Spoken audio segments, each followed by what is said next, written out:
Good morning, dear children. How are you all?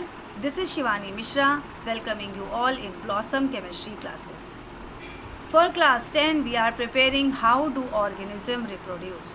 In this section, today we will move to our reproductive health. Meaning reproduction के दौरान आपकी health कैसी होनी चाहिए, आपको health के लिए क्या क्या करना चाहिए, ये सारी चीज़ें आज आप इस हेडिंग के अंदर पढ़ेंगे.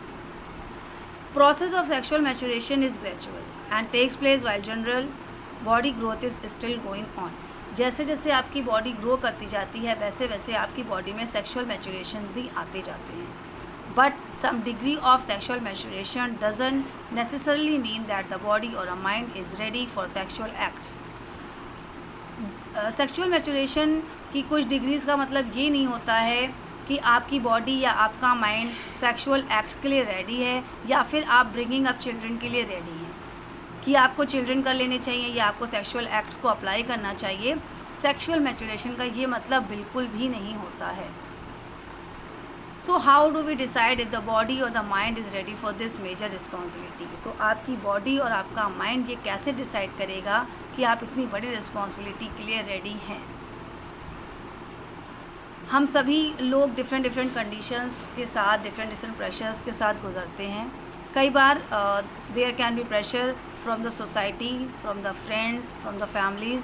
नंबर ऑफ वेज़ जो ह्यूमन बीइंग के ऊपर प्रेशर पड़ता है. आपके फ्रेंड्स चाहते हैं कि आप हर तरह की एक्टिविटीज़ में पार्टिसिपेट करें, आप चाहते हो या ना चाहते हो. लाइकवाइज आपकी फैमिली की तरफ से प्रेशर आता है कि आपको शादी करनी है, आपको बच्चे करने हैं. उसी तरह से गवर्नमेंट ने भी अपने कई सारे रूल्स एंड रेगुलेशंस बना रखे हैं. आजकल भी नए रूल्स आ रहे हैं. तो ये सारे प्रेशर्स के दौरान एक ह्यूमन बीइंग गुजरता है, आइदर वो लड़का हो या लड़की. So we must consider the possible health consequences of the having sex. इसीलिए पॉसिबल हेल्थ जो कॉन्शियस होना चाहिए आपको during the sex, since the sexual act is a very intimate connections of bodies. Sexual acts बहुत ही intimate connections होता है.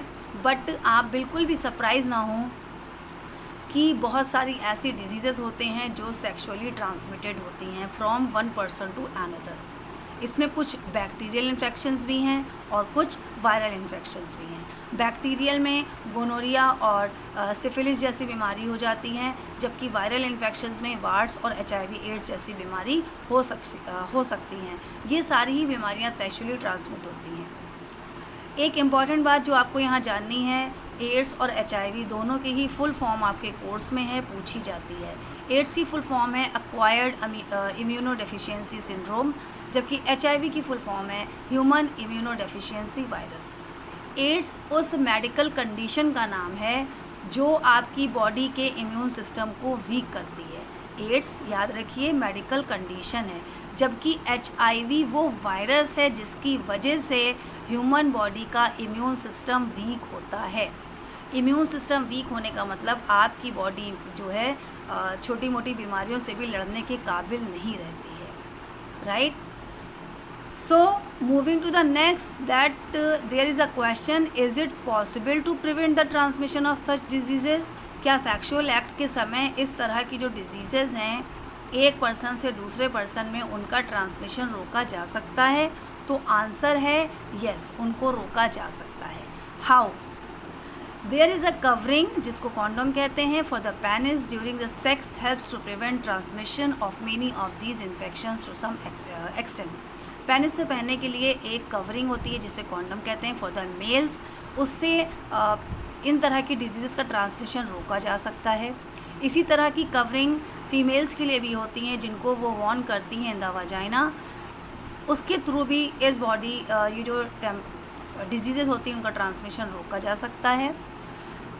तीसरी चीज़ होती है कॉन्ट्रासेप्टिव पिल्स, जो कि मेडिसिन्स हैं, ड्रग्स हैं. ये भी फीमेल्स के लिए होती हैं जो उनकी बॉडी में हार्मोनल चेंजेस कर देती हैं.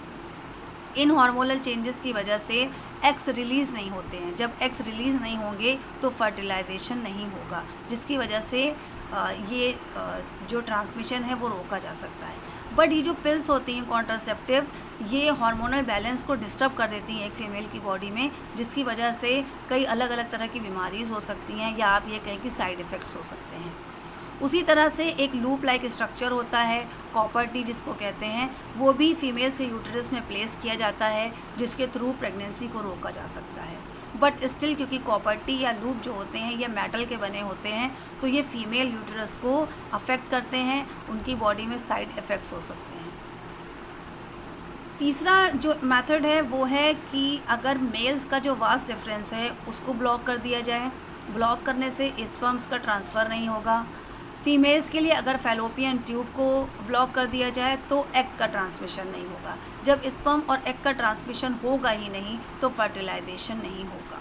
इस चीज़ को करने के लिए सर्जरी की जाती है, सर्जिकल मेथड्स अप्लाई किए जाते हैं और मेल्स के वास्ट डिफरेंस और फीमेल के फैलोपियन ट्यूब को ब्लॉक कर दिया जाता है। सर्जिकल मेथड्स सेफ़ होते हैं, बट सर्जरी अपने आप में ही इन्फेक्शन देती है। अगर आप कोई और सर्जरी लेते हैं, हार्ट सर्जरी है या आपकी बॉडी में कोई और सर्जरी है, तो वहाँ पर भी इन्फेक्शन आपकी बॉडी में होते हैं। तो ओवरऑल है तो ये सर्जरी ही, तो सर्जरी की वजह से इन्फेक्शन हो सकते हैं अगर उसको प्रॉपरली परफॉर्म नहीं किया गया है। तो सर्जरी जो होती है वो कभी कभी अनवांटेड प्रेगनेंसीज़ को रिमूव करने के लिए भी यूज़ होती है। फ़िलहाल ये जो आपने पढ़ा है vast difference of fallopian tube, उसका यहाँ पर एक डायग्राम मैंने बनाया हुआ है। देखिए, जब ये जो मेल्स का वास्ट डिफरेंस होता है इसको यहाँ से ब्लॉक करके टाई कर दिया जाता है, कायदे से टाइट से बांध दिया जाता है, जिसकी वजह से स्पर्म्स ट्रांसमिशन नहीं होता। इस प्रोसेस को जो मेल्स में होता है ये सर्जरी, इसको कहते हैं वैसेक्टोमी।